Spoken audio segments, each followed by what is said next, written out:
Here I am. Here I am. I am broken, beaten, and bruised. Tattered and torn by life. Battered and laughed to scorn on sight. Here I am. I am hopeless, defeated, and confused. I have a name that no one knows. It's like I don't even exist, so I continue to travel down these cold, dark roads alone. I search for a destination to which I've never been, a very elusive place. It's a place called home. I know of no one who cares. I collected the pieces of all the broken promises of all those who declared that they would always be there. But at the first snare, none could be found anywhere. Bitterness is my only companion, accompanied with my sorrow as I'm hurled down this bottomless pit of utter despair. Suicidal thoughts are conjured as I ponder these lies that I bought. The world told me that this is how I should talk. They said this is how I should walk. I did everything that the world taught, but in the end, I still lost. Because when all the flashing lights were cut off, I was just another pawn that they used. Here I am. Here I am, still broken, beaten, and bruised. No one hears my yells, travails, and cries. No one sees the tears swell in the wells of my eyes as I lay aside this broad, beaten, desolate path of mine, left for dead, surprised by thieves who wait and hide, stealing what little bit of dignity I had left inside. How many more will pass me by as I lie here slowly dying, drowning in my failures as I reach and I grab, just hoping someone would toss the line. 1,000. 2, another, stepping over and around, but why? Can't they see what I've been through? How can you see me thirsting without food? Can't you see I have no clothes, no shoes? How can you still refuse? How do you continue to walk by and not see the scars and notice the open bleeding wounds? Here I am, can't you see me? I am broken, beaten, and bruised.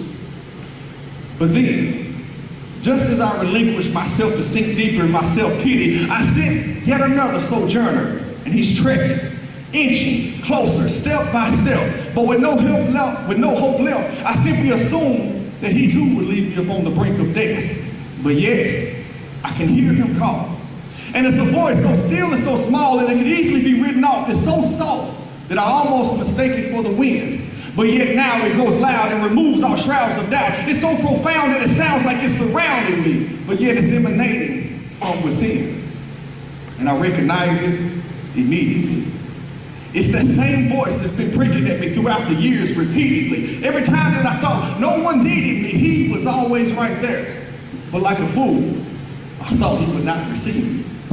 But yet, by mercy and grace, here he stands. And he's reaching down to me with these nail-scarred hands, a blood-splattered scarlet robe with thorns pressing on his head. The very one that we banned from our schools. It's this son of man that paid my dues. It was for me he was rejected, accused, and abused. No longer do I live in these chains of hell because he posted my bail. Long ago the shackles of sin were expelled because this I am, was broken, beaten, and bruised.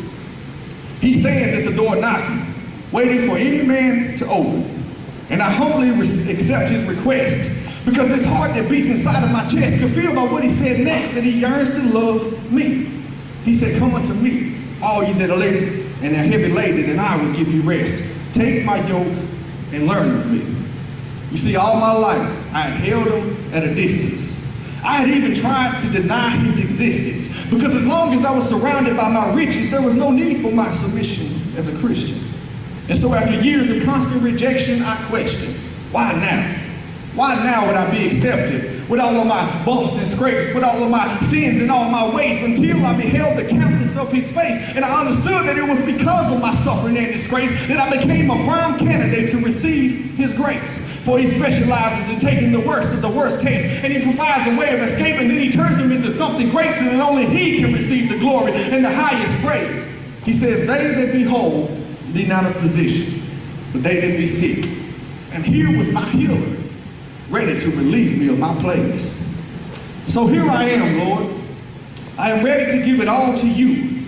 All of my failures, transgressions, and pain. All of my hell, deceptions, and shame. Take what's left of my perceptions and change this self from imperfections and stains to a reflection of your name. I'm tired of the direction from which I came, so now it's no more rebellion, objections, or gains. I'm ready to pass from death to the message of the resurrected grave. At this point, I have nothing else to lose. By everybody else, I've been refused. So here I am, Lord. Here I stand. Take me as I am, broken, beaten, and bruised.